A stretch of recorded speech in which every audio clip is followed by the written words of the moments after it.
Hey everybody, welcome back to Great Mondays Radio. Holy mackerel, have I got an amazing guest today. I am so thrilled to have the former CEO, Chairman Emeritus of the WD-40 company, Garry Ridge. He is my white whale, someone that I've known about for a long time and followed and read, but now we get to talk to him in person. He's got a brand new book called Any Dumbass Can Do It, which I think is very Gary-esque in the premise and the title.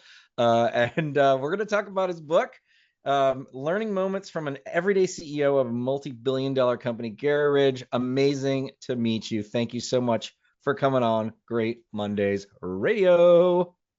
Oh, thank you. It's great to be with you. Thanks very much for having me along, Josh. So, you have a long history and are well known as a chief executive of a different color, a different kind of a chief executive, and yet you wrote this book that I guess the premise here, any dumbass can do it, is that you are not singular in your achievements necessarily. That it's something that anybody can do if they have the right tools or the right mindset. Is that did I get the premise correct? Josh, you hit it on the head. I am the dean of dumbassery. Yes, that's true. And I learned a long time ago that great leadership is about unlocking the brilliance of others, and that's what we did. So yeah, Hmm. I really do believe that that's the role of leaders. So if any, so my first question in reading this book, my first question, if any dumbass can do it, why don't they? Right? I mean, it's like that's the it's to me, I think the premise is, look, it's you don't have to be the most brilliant. It is some basic principles. I've read the book. They're very kind of salt of the earth concepts, and we'll talk about those. But in your estimation, why did you have to write this book, and why aren't more leaders able to lead the way that you were able to lead? Well, I think it's simple. It's not easy, and time is not your friend. And sometimes leaders are looking for the magic fairy dust to sprinkle over an organization. And you don't build great cultures overnight. I have a good friend of mine. His name's Charlie Maloof. He owns a chain of Ashley furniture stores out in the Charlotte area. And he has a beautiful saying. He says, culture is not a microwavable event. It takes a crock-pot approach. And that is so true. And then I think some, leaders get caught up in this rush for short-term results, and they want an immediate ROI. Building an ROI on a culture is a long-term thing. But the great thing about it is it's very sticky and it's enduring. So that's what we proved at WD-40 Company. What advice would you have for, I mean, I think you're exactly right. There is a pressure for immediate results, immediate benefit. And fortunately or unfortunately, a lot of leaders feel that pain and pressure. How, what advice might you give an executive at this moment where there is just so much emphasis and focus on this moment right now, shipping the next product, the next feature? How would you counsel them? Well, I don't think you have to disconnect. I think you have to just start. And let's simplify this as much as I can. We can write a great marketing plan. Let's write a marketing plan. We understand the end user. We know where we want to go, distribution, whatever. But if only 30% of your people who go to work every day are executing enthusiastically against that purpose and that marketing plan, you're getting 30% of what that marketing plan can deliver. But if 80% were, then you're going to get 80% of what that can deliver. So start somewhere, and over time, you will build a very a really meaningful momentum in the organization. We didn't wake up one morning with 93% employee engagement and 98% of our people saying they love to tell people they worked at the company. We started somewhere, and we started with the principles, which were, are you creating an organization where people know and feel like they belong? Are you creating an organization where people know and feel like they matter? Do you have an organization that is not there to manage people, but is to coach them to their best outcome? Are you embracing learning in the organization to dispel fear? And finally, do you have a set of values in the organization that protect people and set them free? Put that foundation in place day one and start working towards it. But you've got to do it consistently. And if you don't do it consistently, toxins will get into your cultural petri dish and destroy it. So, it's that simple. I I loved your articulation of how you were able to shift your culture to one that appreciated what you call learning moments. And I wonder if you could tell us the story about how you turned what most people see as failures into learning moments, or more accurately, the perception of people to be comfortable with failure and shifting that to learning moments. Yeah. Well, when you think about it, every success is the result of some sort of failure. And WD-40 itself is a wonderful story around that. Back in 1953, the company was called Rocket Chemical Company, based here in San Diego. There were probably 3 to 4 employees and a couple of chemists. They were manufacturing product for the aerospace industry. There was a problem with condensation and corrosion in the umbilical cord of the Atlas space rocket. The chemists got together and started to mix up solutions. Solution 1 didn't work, nor did 5, nor did 10, nor did 15, nor did 25. 32 didn't work, and 38 didn't work either, nor did 39. But guess what? Formula 40 worked. Water displacement, WD-40 was born. So WD-40 was born out of a series of learning moments, each one of those built on the success of the product. So in our organizations, why are we negative about sharing the positive and negative outcomes of situations? So when I introduced this into the company, it was really interesting. I said, look, we're going to get rid of the word failure. Failure is a scary word. We're going to call them learning moments. I want you to start sharing learning moments so that we can benefit from them. And we're going to reward and applaud people for both positive and negative learning moments. And they said, oh, sure you are. Right. I don't believe that. I don't believe that. So we had to go through a process of winning people's trust. And in fact, what we did is we started a contest. I said to everyone, we're going to, capture our learning moments month by month. We're going to have monthly prizes. At the end of the year, we're going to have a grand prize. We're going to send someone and their husband, wife, or significant other on a trip around the world to visit some of our offices, and let's go. And in the first month, I got 4 people that were brave enough. So what did I do? I made heroes out of them. I rewarded them and applauded them and won the trust. And the next month, we got 10, and then eventually, but it took us, 10 months or so to really have people not go, oh yeah, sure, and to win the trust of people. And the learning moment became foundational in the organization. Truly a learning organization. I do feel like that is the crux of a lot of the reason why organizations do shift, which is the fear of being caught out, maybe explicitly chastised or I don't know, demeaned for what they did, but more often it's I don't want to look like I made a mistake amongst my peers, right? It's a very primal thing to not want to be kicked out of the tribe. And the way that you were able to slowly but surely shift that comprehension and the meaning of the very meaning of what it means to make a mistake into a learning moment, I think is just an extraordinary example that it is possible to, even at, I feel like that is the worst possible thing, right? The failure. It's like that is, if you can change the intent, the meaning of what it means to fail and make that acceptable, then anybody can do it. Anybody can do it with any kinds of behaviors. It's absolutely right. And again, if we think about failures as being a stepping stone to success, it's a different really a very different thought pattern. I remember when I first moved to San Diego back in 1994, 95 from Australia.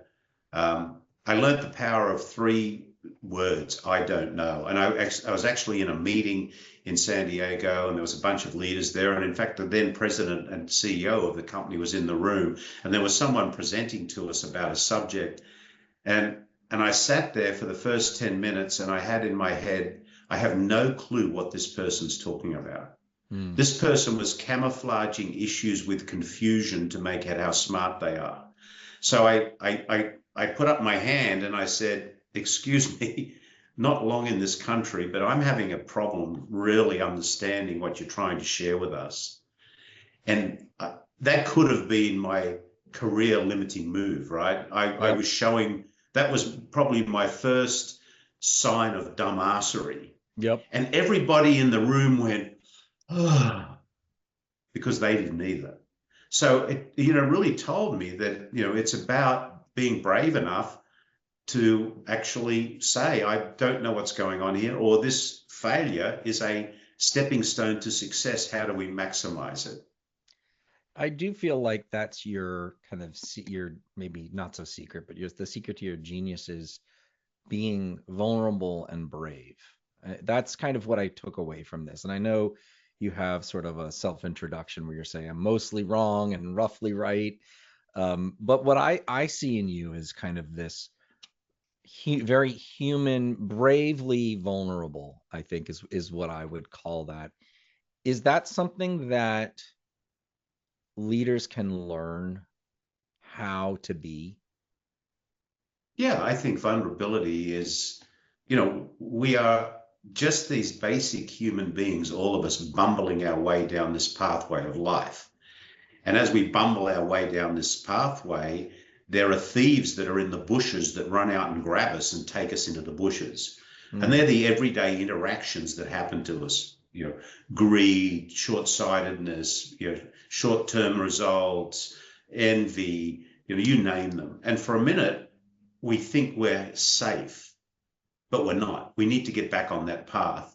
So having said that, at the end of the day, we are all just basic human beings. And, some of us get the opportunity to be in places or to do things that impact other people, but they want to see who we are and what is our heart. And, I really get kind of confused when I see some of these leaders who think they're corporate royalty and they've got all this power. Well, you can only have power for a certain period of time. What you need to have is support. You need to win the support of the people. You can't make anybody do anything and sustain it for a long period of time. They gotta want to do it. And the way that you get them to do it is to show that you're just as real as they are. The first chapter in my book, as you know, is are you okay? How often do we ask our people, are they okay? What's on your mind? What's getting in your way? Instead of running to, why haven't you done this? Why haven't you done that? It's by asking, are you okay? Is putting their humanity first. And what I think a lot of leaders don't, well, one, I think a lot of humans don't feel comfortable being able to have that connection as a human being. But many folks are just conditioned to not believe that that's valuable, that maybe it's a waste of time and energy. But what I believe and what you are clearly articulating here is that is in fact not, it's not a detour, it's the way forward to be able to connect with that human. Then they are willing to connect back with you, and in turn the organization. Do I have is that Absolutely. Yeah, is that the right way to think about it? Oh, yeah. I mean, again, human connection, caring connection. I go back to, are you showing people through your actions, words, deeds, that they truly do belong in your organization? How are you caring for them, loving them, and helping them step into the best version of their personal self. Because people want to belong. As human beings, we want to belong. It's the core of civilization. It all started with Ugg the caveman many years ago. So, we all want to belong, and we all want to know we matter. We want to know that there's something we're doing that's making a positive difference. And it's our job as leaders to amplify that as best we can and to show people that. And that's why we took the word manager out, which was another brilliant move that we made, is we said, we're not going to be managers. Josh, you come into work today. It's your first day of work. G'day, Josh, I'm your manager. How do you feel? Right. Not very good. Managed. Yeah. But what about if I say, hey, Josh, I'm your coach. You know what I'm going to do? I'm going to help you play your best game. I happen to know how to win this game. I played a few. I'm not going to run onto the field and steal the ball from you. That's micromanagement. I'll never go to the podium and steal the prize from you because that's taking your glory. I'm going to spend a lot of time on the sideline helping you, watching your play and giving you feedback on how we can win the team together. And the other thing I'm going to do, I'm going to spend a lot of time in the stinky locker room with you, because that's where we really get to know each other and we really get to understand who we are as people. So I think those are the things and those are the promises you make to people. The book I wrote with Ken Blanchard, I'm not here to mark your paper, I'm here to help you get an A. Life is not about some stupid distribution curve. Life's about helping people get A's. Yeah. Yeah, I love that. I think that's such a great metaphor. There's many metaphors in business that I don't think work very well, but this one I think does. This is a really good one. Being a coach, the premise of management is from an old time where we didn't need our people to think for themselves. And so we just haven't updated that terminology. Before we move on, can you talk a little bit about how "are you okay" means "are we okay"? Can you put a little finer point on that? Yeah, that was an experience I had back in 2008, 2009, when we were going through the so-called global financial crisis. The amount of uncertainty at that time was immense. Probably today is probably the only more uncertain time that I can remember than back then. And I was traveling around the world, getting into the stinky locker rooms with my tribe and seeing if they were okay. And I really thought about something. I thought, people are asking me more than they normally do, am I okay? And I was sitting in my hotel room and I thought, they're not asking me whether I'm okay. They're asking me, are we okay? Which was really what it was all about, which was a kind of a learning moment for me, that I needed to make sure I turned up the volume on sharing with them on how we were going to be okay if we did certain things and acted in certain ways. So it was people looking to the leaders of the organization to give them some comfort that we actually had our hands on the joystick, and we were going to help maneuver this flight and get us to our destination, maybe having to take a few course corrections along the way. Right. Yeah. I mean, I think being part of that tribe, I want to know that if the leader it has my best interest at heart, has our best interest at heart. And that I think is something that many leaders need to, at least I think let's not confuse the I'm always, and you've already said this, I'm always right, or I know exactly what's going to happen next, with I'm paying attention to the benefit of all of us. And I feel, I don't know about you, but I've experienced way too many organizations that just don't, or leaders that don't communicate enough. And that's because they feel they're fearful that they don't know what's going to happen. They don't have the answer. So what am I to say? Well, you admit it. I mean, hey, I don't have the answer, but if we work together, I think we can find a better answer. And I think Brene Brown, I love her statement where she says, in the absence of facts and data, people make up stories and those stories become their truth. Yeah. So if you're not filling in that gap, they're going to make up stories and that's going to become their truth. So communicate. And if you don't have the answer, say, look, I don't quite have the answer right now. This is what I do know. This is where I think we can go. This is where I need your help. But then again, what do you see that I can't see? What are you seeing that I'm not seeing? You Mm. know, I'll show you what I can see. You show me what you can see, and let's together see if we can find something different. So this is, in those times of crisis or ultimate uncertainty, it's where we really need to call on the people around us to help us get rid of the fog and try and find the answer together, but not isolate them. Yeah. When you were chief executive at WD-40, you oversaw the organization grow to a global scale. Certainly, it is if there's a leader like yourself who understands about human connection, understands that it's about supporting the people, becoming coaches, that's all well and good. How does one scale that? Because you're flying around, but you can't be in every stinky locker room at once. What is Are there some ways that you're able to scale your own way of being that helps that culture scale? Because that's often the big challenge that I hear leaders talk about, is scaling the culture, and that's where it goes wrong. Is there any learnings that you can share around how you were able to oversee the scaling of the shifting of this culture at a global level? Yeah, it wasn't about me. It was about saying to the leadership team, be under no misunderstanding. The only reason we exist here today is to help those we have the privilege to lead step into the best version of their personal self.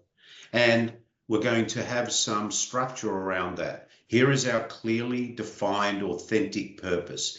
Here is our hierarchical set of values. Here is our approach to our people, coaches, not managers. What I'm saying is this has to move through the organization. Now, there has to be a champion and someone who's kind of the sponsor of it. I guess I was the sponsor. But I remember early in this time when I started to implement this, I heard the whispers of, hey, Garry, he's drinking too much of Ken Blanchard's Kool-Aid. This won't work. And I clearly said to people, we are going to do this. I mean, tell me why you think that tell me why you think that having a highly engaged group of people enthusiastically working against our plans is not a good thing. Aristotle got it right. Pleasure in the job puts perfection in the work. So it takes time. Now, the other thing that I did is a lot of this learning I got from a master's degree that I did at the University of San Diego. That's where I met Ken Blanchard. After taking that master's degree, I sent at least one and sometimes two of my senior people every year through that 2 years master's program. So by the time I actually refired from the organization, we had 30 plus people in the organization that over a 25-year period had master's degrees in leadership based on servant leadership. Yeah, that's wonderful. You're investing back in them, right? Like Yeah. that's what that is. So yeah, so what I hear you saying is how it is training others to um make it about you're making other people understand that it's about making it about other people. Is Yeah. that And yeah, implicit and it's not about explicitly? it's not about training them. It's about winning their faith that this is the right thing to do. Now, I'll Mm. admit we probably had a couple of people who didn't believe it was this was the way to go, and they should go be happy somewhere else. That's Hmm. okay. Yeah, We that's could right. we can share them with a competitor. Yeah. Yeah, that's right. That's a-okay, right? They don't have to Yeah. stick around. All right. We're almost done with our conversation here. And the last piece that I want to get into with you is this chapter from your book. Timeless wisdom comes from uncertain times. And I wanted to spend a few minutes on this because, as you pointed out, we thought we went through a once in a lifetime uncertainty, and yet here we are, a second or third time in a once in a lifetime uncertainty in both the business and communal crisis, if you will. Things are changing at a rapid pace. Um, can I ask you to kind of articulate one or two of these principles that you think will be important for people to understand and help them through uncertain times now and in the future? Yeah, I think that, leading through crisis or leading through uncertain times, again, start with empathy. People are going through their own personal, journey. Communicate with candor, anchor yourself in your values, find the learning moments as you can, Hmm. build belonging, and then, have simplicity in your purpose as well, which is really important. So I think, going back to the basics of what builds great cultures is in uncertain times, anchoring yourself in, and don't you I tell a story in the book from about a great pilot who was a pilot for the, I think, Blue Angels, Nicole Milankoski, and she talks about flying loose, and she says when you're flying at 600 miles an hour, wingtip to wingtip, that's not the time to jerk the joystick. It makes for very ugly air shows. You need to be acting and just guiding that airplane through the sky in a comfortable way. So, and I think the other thing I learned is never make finite decisions in uncertain times. And I saw that Hmm. in COVID. People were making finite decisions like we're not going to be totally virtual forever. Well, no, maybe not. So, you need to hedge your bets a little bit in uncertain times and don't make finite decisions. Yeah, lots of really good. There's plenty more pearls of wisdom in Gary's new book. Any Dumbass Can Do It. Available at fine book resellers and sellers everywhere. Garry Ridge, former chief executive at the WD-40 company. Lots of amazing things to learn from you, and I really appreciate you sharing just a small sliver of that with me and my listeners at Great Mondays Radio. Thank you for coming on. It's such an honor to meet you. Yeah, it was actually my pleasure. Thank you for doing what you're doing, getting the message out there, because business has a responsibility and an opportunity to make a difference in the world, and life's a gift. We shouldn't send it back unwrapped. Amen, amen, brother. Thank you so much.